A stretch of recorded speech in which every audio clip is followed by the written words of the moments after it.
Alcatraz Island is not just a piece of land surrounded by water. It is one of the most powerful symbols of isolation, authority, and psychological punishment in American history. Located in the heart of San Francisco Bay, approximately 1.25 miles from the mainland, the island appears deceptively close to freedom.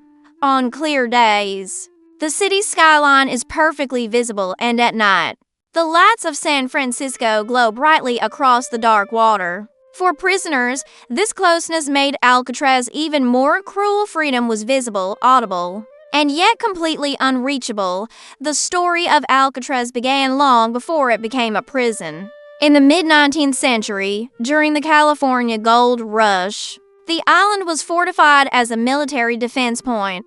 Cannons were installed to protect San Francisco Bay from enemy ships, making Alcatraz one of the first military installations on the West Coast. Later, it transitioned into a military prison, housing soldiers who violated military rules. Even in these early years, the island was already associated with discipline and punishment. In 1934, during a time when crime syndicates and organized criminals were spreading fear across the United States, the federal government transformed Alcatraz into a maximum security federal penitentiary. Its purpose was very specific: to hold inmates who were considered too dangerous, too rebellious, or too influential to be managed anywhere else. Prisoners sent to Alcatraz were not first-time offenders. They were men who had already failed to obey rules in other prisons.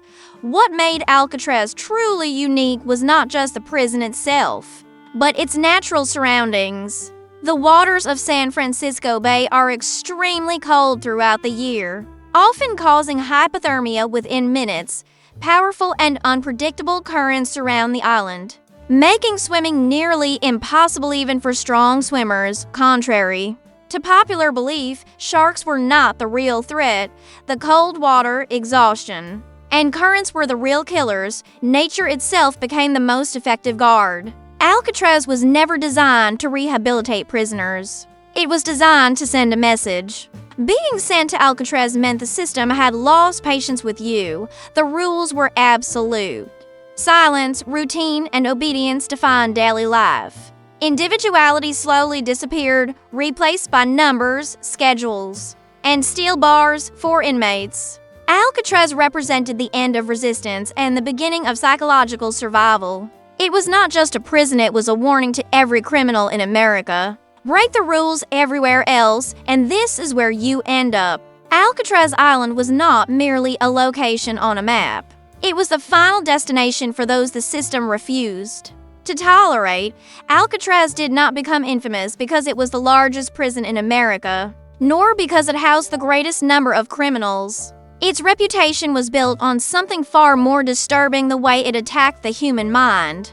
From the moment Alcatraz opened as a federal penitentiary in 1934, it was designed to be a prison of last resort, a place meant to break resistance rather than reform behavior. Unlike other prisons of its time, Alcatraz did not rely on brutality or constant physical violence to control inmates. Instead, it perfected psychological punishment.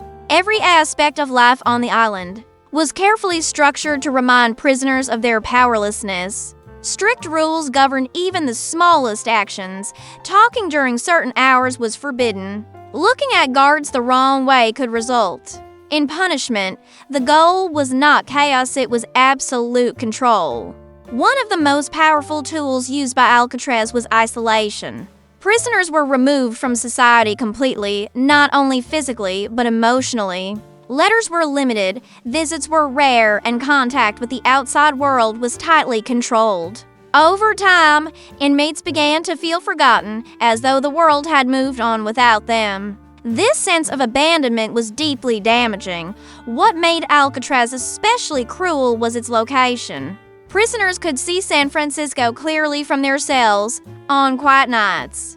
They could hear music drifting across the bay, laughter from parties, and the distant sounds of city life. Freedom was not an abstract idea, it was right there, visible and audible, but forever out of reach. Many former inmates later said this was the hardest part to endure. The prison also enforced strict routines that eliminated individuality. Every day followed the same schedule: wake up, eat, work. Return to the cell, sleep. There were no choices. No variety, no opportunities for self-expression.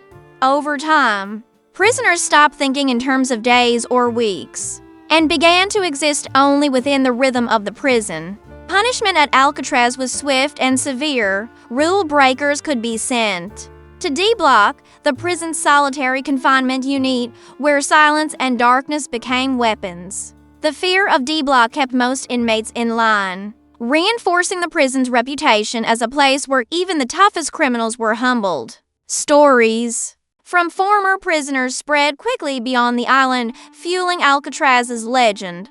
Word traveled through the prison system. Alcatraz was not a place you wanted to end up. It was a prison designed to strip away ego, power, and hope. This combination of isolation, routine, psychological pressure, and constant reminders of lost freedom is what made Alcatraz infamous. It was not just a prison, it was a symbol of what happens when control becomes absolute. For decades, the mere mention of Alcatraz struck fear into the hearts of criminals across America. The journey to Alcatraz did not begin at the prison gates. It began on the water, long before inmates ever saw the inside of a cell.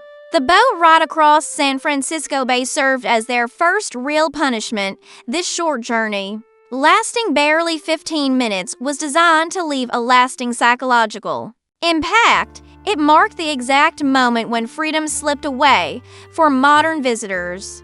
The boat ride is often described as beautiful and exciting. The skyline of San Francisco stretches across the horizon. The Golden Gate Bridge rises in the distance, and the bay sparkles under sunlight. But for prisoners in the 1930s, this same view carried an entirely different meaning. As the boat pulled away from the dock, the city did not represent beauty, it represented everything they were about to lose. Inmates were transported under heavy guard. Conversations were minimal. The mood was tense and silent. Many prisoners recalled staring back at the city as it slowly grew smaller, knowing they might never return as free men. The sound of the boat engine mixed with the cold wind created an atmosphere of dread. There was no turning back. As Alcatraz Island came into view, it appeared harsh and unwelcoming. Unlike other prisons hidden behind walls or located deep inland, Alcatraz stood exposed on bare rock. Its buildings looked cold, colorless, and rigid, as though carved directly from stone from a distance.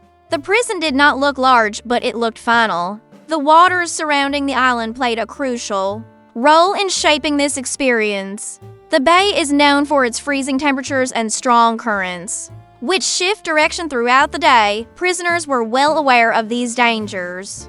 Guards often reminded them that escape meant certain death. The idea was simple: even if you somehow made it off the island, the water would finish the job. Psychologically, the boat ride destroyed hope. Many inmates later said this was the moment they truly understood what Alcatraz meant. Other prisons allowed dreams of parole, transfer, or escape. Alcatraz offered none of that. The boat ride was not just transportation, it was a transition from the outside world to complete isolation. As the boat docked, prisoners prepared themselves for what awaited them. Some felt fear, others felt anger, a few felt numb. But all of them shared one realization: their lives had entered a new phase, governed entirely by rules, silence, and control. Today, visitors stepping off the same boats often feel a strange chill even before reaching the prison. The journey still carries weight. It reminds us that for decades, this short ride was one of the most terrifying journeys a person could take, not because of distance, but because of what waited on the other side. The boat ride to Alcatraz was the final goodbye to freedom. Once your feet touched that dock, the outside world became a memory and survival became the only goal. The moment prisoners stepped off the boat onto Alcatraz Island marked a profound psychological shift. Until then, the experience had been filled with uncertainty and fear of the unknown. But once their feet touched the cold, uneven ground of the dock, that uncertainty vanished. Reality took its place. This was no longer a journey, it was confinement. Prisoners were immediately surrounded by armed guards and ordered into formation. There was no time to observe, no opportunity to speak, and no chance to process emotions. The rules began instantly. Every movement was controlled, every step monitored. From the very first seconds on the island, Alcatraz made its authority unmistakably clear. The walk uphill toward the main prison buildings was deliberate and symbolic. Prisoners climbed steep paths carved into solid rock, a physical reminder that life on Alcatraz would be difficult and unforgiving. On one side, the cold waters of the bay stretched endlessly. On the other, towering prison structures loomed above. The island offered no softness, only stone, steel, and wind-dot silence dominated the atmosphere. Unlike other prisons where noise echoed constantly, Alcatraz often felt unnervingly quiet. The sound of waves crashing against jagged rocks filled the air, creating a rhythmic reminder of isolation. This silence was intentional. It forced prisoners inward, trapping them alone with their thoughts even while surrounded by others. As inmates were processed, their identities were stripped away. Names were replaced with numbers, personal belongings were taken, clothing was exchanged for standard prison uniforms. Each step in this process reinforced the same message. Individuality no longer existed here. You were no longer a person with a past, you were an inmate with a future defined by rules. For many prisoners, this was the moment hope truly disappeared. Some had arrived believing Alcatraz would simply be another prison, harsher perhaps, but manageable. Those illusions shattered quickly. The island itself felt hostile, as though it rejected human presence. Even the air seemed heavier, colder, and less forgiving. The guards played a crucial role in shaping this first impression. They were calm, controlled, and distant. There was no unnecessary cruelty, only strict enforcement. This professionalism was deliberate. Fear created by unpredictability was replaced by fear created through certainty. The rules would be followed. Consequences would be immediate. As prisoners were led toward the cell house for the first time, many described an overwhelming sense of finality. There were no distant fields, no visible roads, no signs of escape, only water in every direction. The island made it painfully clear that the outside world was gone, even today. Visitors walking these same paths often report an unsettling feeling.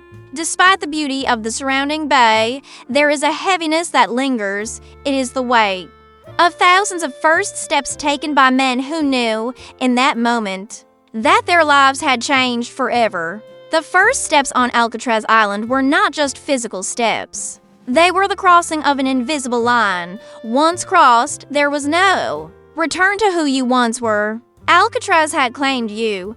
The cell house was the heart of Alcatraz, the place where time slowed, hope faded, and the true weight of imprisonment settled in. From the outside, it appeared as a solid concrete structure, cold and uninviting. Inside, it was a world defined by steel, echoes, and routine. For inmates, entering the cell house for the first time was a moment they never forgot. As prisoners stepped inside, the temperature noticeably dropped. The concrete walls trapped cold air, and the lack of sunlight made the space feel perpetually dim. Long corridors stretched ahead, lined with rows of narrow steel cells stacked one above the other. The layout was simple, intentional, and unforgiving. There was nowhere to hide, nowhere to escape observation. Each cell measured approximately 5 feet wide and 9 feet long, barely enough room to stand, lie down, and turn around. Inside, there was a metal bed fixed to the wall, a thin mattress, a small fold-down shelf, a toilet, and a sink that delivered only cold water.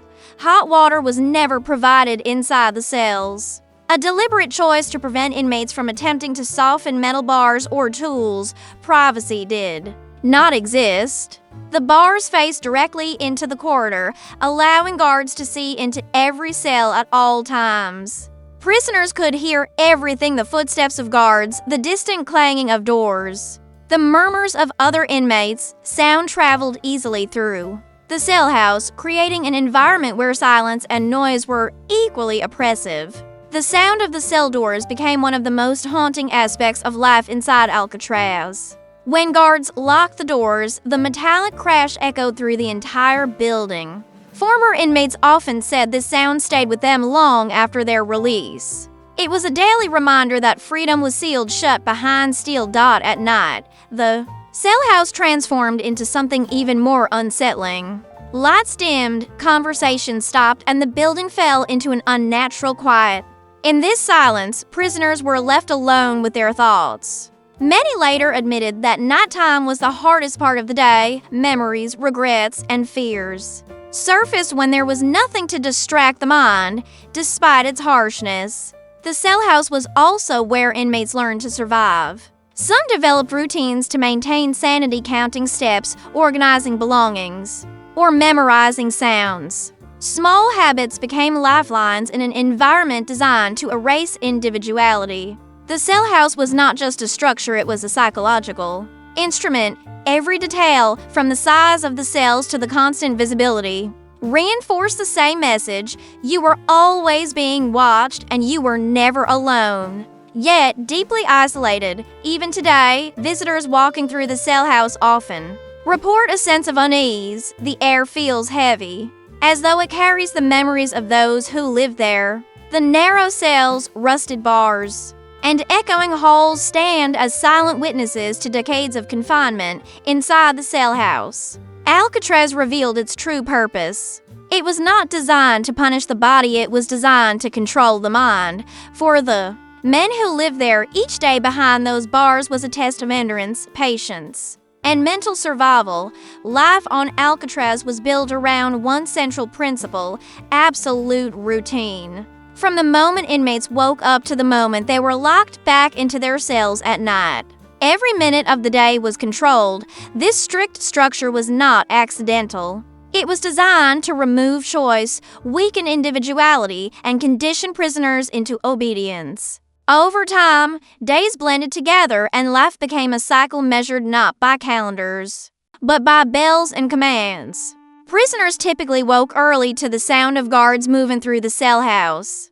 Beds were made immediately, inspections followed, and breakfast came at a fixed time. Meals were eaten in silence, with inmates seated according to strict rules. Talking out of turn, wasting food, or breaking protocol could result in punishment. Even eating became a test of discipline. Work assignments filled much of the day. Some inmates worked in the kitchen, others in the laundry, library, or maintenance areas. These jobs were repetitive and monotonous, yet they provided a temporary escape from the confines of the cell for many prisoners. Work was the only part of the day where time seemed to move forward. One of the most surprising aspects of Alcatraz was its food. Compared to other prisons of the era, meals were considered good. This was a deliberate strategy. Prison officials believed that hungry prisoners were dangerous prisoners. By providing decent meals, they reduced the risk of riots and unrest. Still, no amount of good food could replace freedom or human connection. Social interaction was limited and heavily monitored. Friendships were rare and risky. Trust was dangerous in an environment where information could be used against you. Most inmates learned to keep to themselves, speaking only when necessary. Loneliness became a constant companion. Mental strain was one of the greatest challenges. The isolation, repetition, and lack of stimulation took a heavy toll. Some prisoners talked to themselves, others paced endlessly in their cells. A few tried to maintain sanity by reading, writing, or memorizing books from the prison library. Small routines became survival strategies. Rule breaking carried serious consequences. Even minor infractions could result in loss of privileges or time in solitary confinement. The fear of punishment kept most inmates compliant. Over time, resistance faded, replaced by quiet endurance. Despite its harshness, life on Alcatraz was not chaotic. It was controlled, predictable, and emotionally exhausting. Prisoners were not beaten daily or subjected to random violence. Instead, They were slowly worn down by routine, isolation, and the constant reminder of lost freedom. Many former inmates later said that Alcatraz changed them forever, even after release. They struggled with silence, routine, and confinement. The prison had reshaped how they thought and felt. Life as an Alcatraz prisoner was not about survival of the body, it was about survival of the mind. Each day was a test of patience, discipline, and mental strength those who endured learned. One harsh truth: on Alcatraz, the prison never left you, even after you walked free. Alcatraz housed some of the most notorious criminals in American history, while it never held the largest population of inmates. The caliber of its prisoners was unparalleled.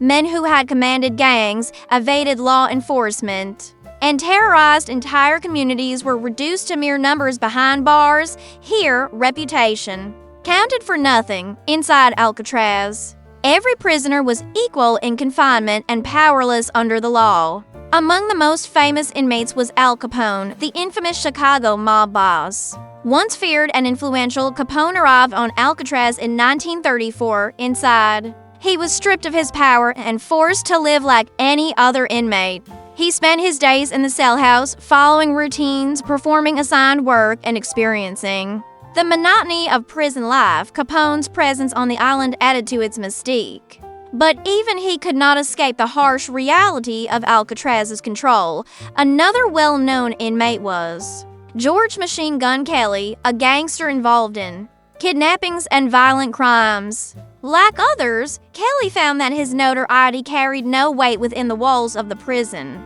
The guards treated him no differently than any other prisoner.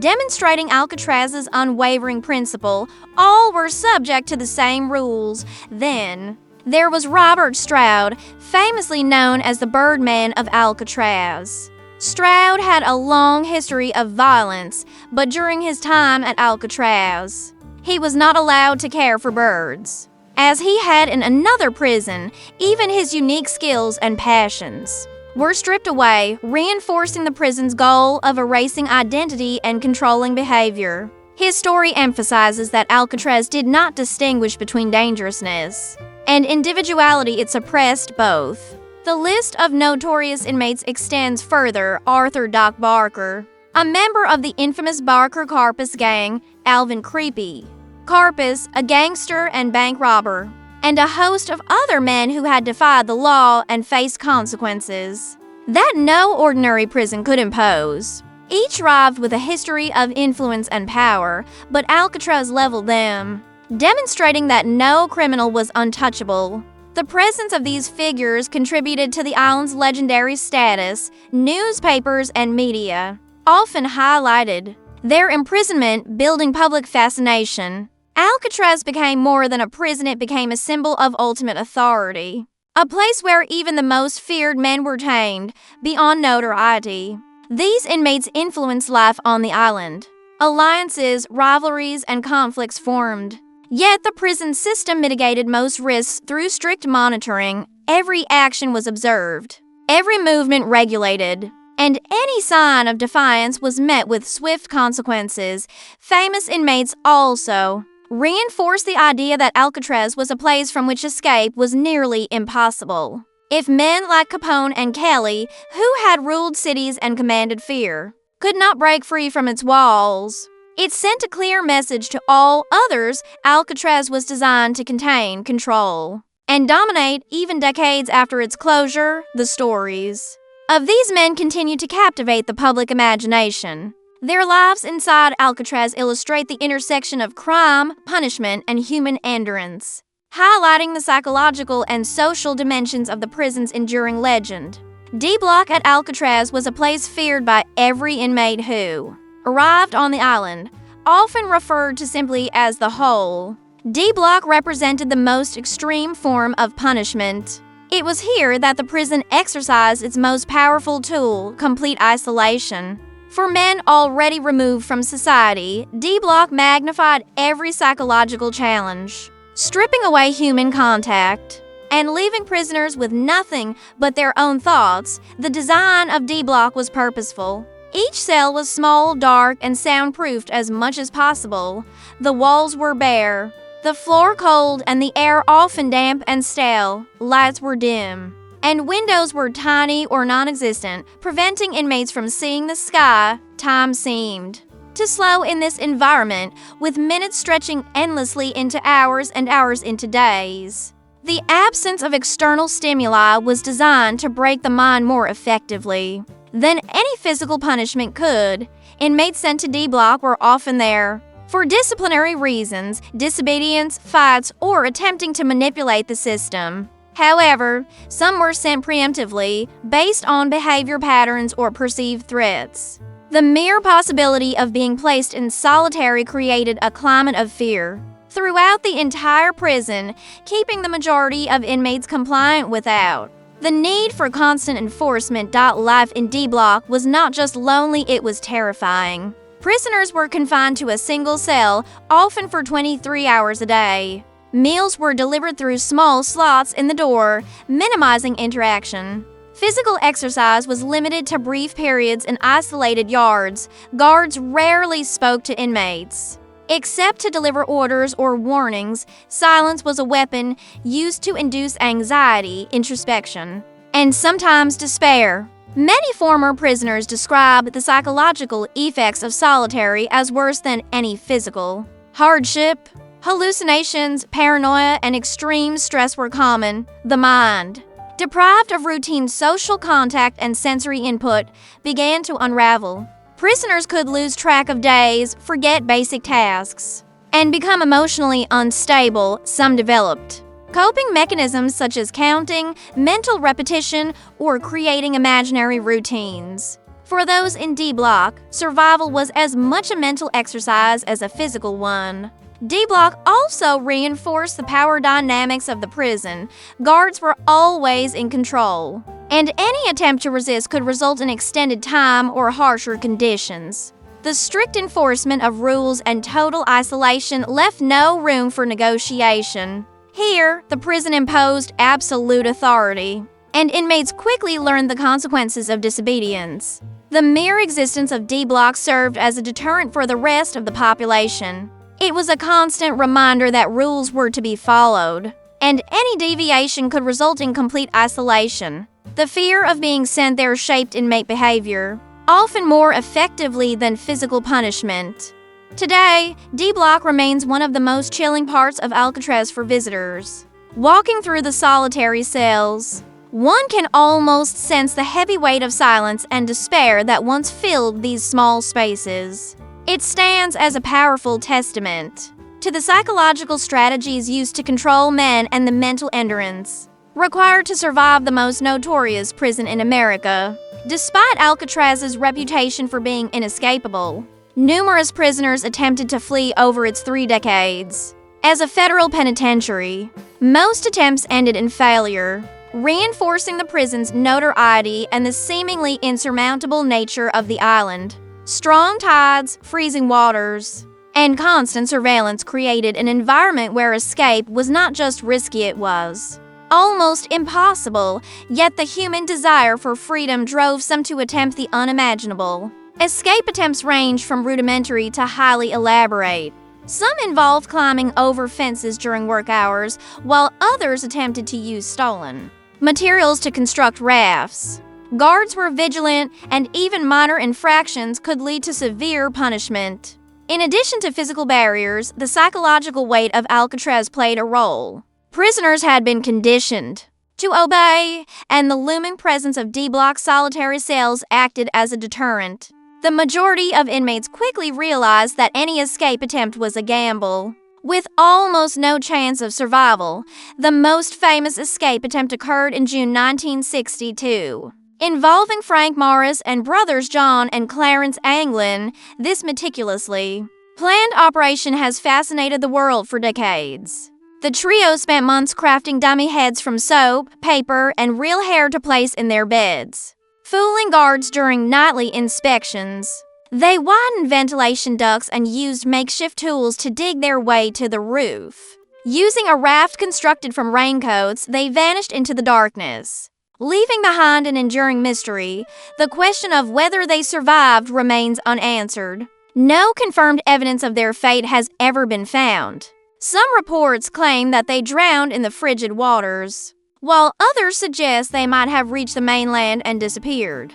This ambiguity has fueled countless investigations, books, and films, turning the escape into a legend that continues to captivate imaginations worldwide. Other escape attempts, though less famous, also demonstrate the ingenuity and desperation of prisoners. Some tried to swim across the bay with makeshift flotation devices. Others attempted to dig tunnels or exploit weaknesses in prison infrastructure. Every attempt, successful or not, highlighted the extreme lengths to which men would go for freedom. The escape attempts contributed to Alcatraz's mystique and cemented its place in popular culture. Newspapers, television, and books sensationalized the stories, creating a narrative of a fortress prison that was simultaneously terrifying and compelling. The combination of real danger, psychological endurance, and mystery made Alcatraz an enduring symbol of human resilience and ingenuity, walking the same paths as these desperate men. Modern visitors can almost feel the tension and anxiety that filled the air during these daring attempts. The prison's design, the treacherous waters, and the cold, isolating environment all played a role in making escape almost impossible. Yet the possibility remained tantalizingly close even today. The legend of the 1962 escape continues to intrigue historians, investigators, and the public alike. It serves as a reminder that Alcatraz was not just a prison, but a stage where human ingenuity, courage, and the quest for freedom played out under extreme conditions. The mystery endures, adding an enduring layer of suspense to the island's already formidable reputation. Though Alcatraz closed as a federal prison in 1963, its legacy endures, making it one of the most compelling historical sites in the world.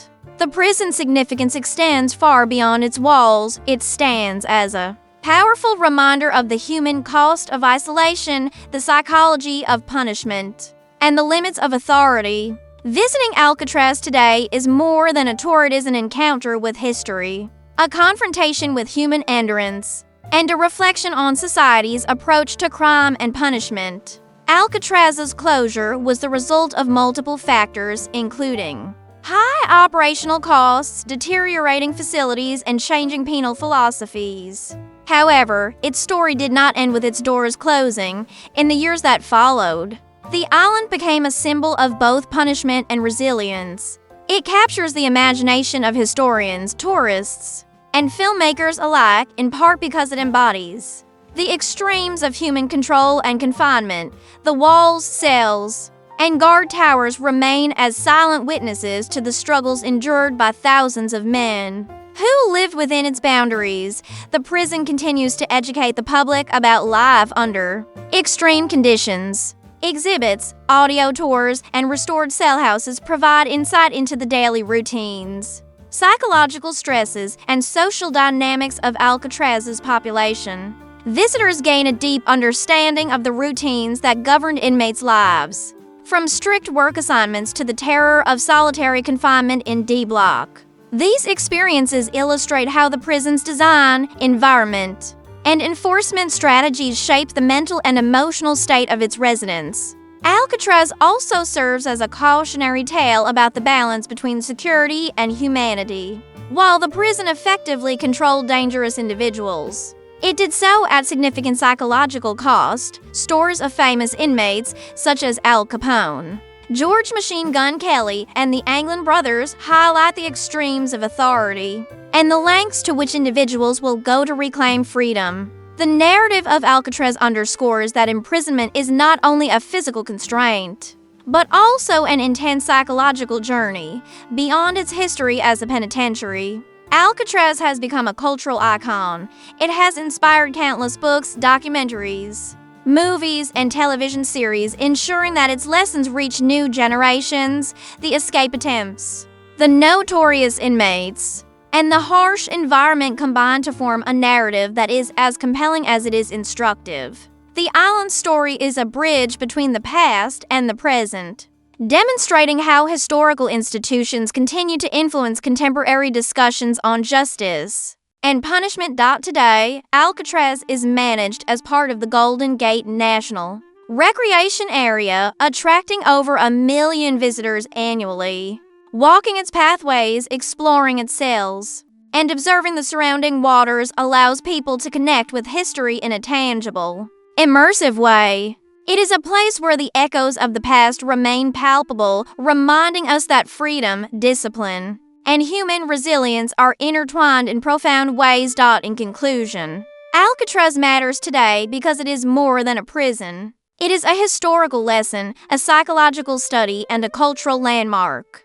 It challenges us to reflect on the consequences of absolute control, the endurance of the human spirit, and the enduring fascination with a place where the limits of authority, isolation, and ingenuity were tested every day. Alcatraz remains a symbol of both fear and inspiration, a testament to the complexity of human endurance in the face of extreme confinement.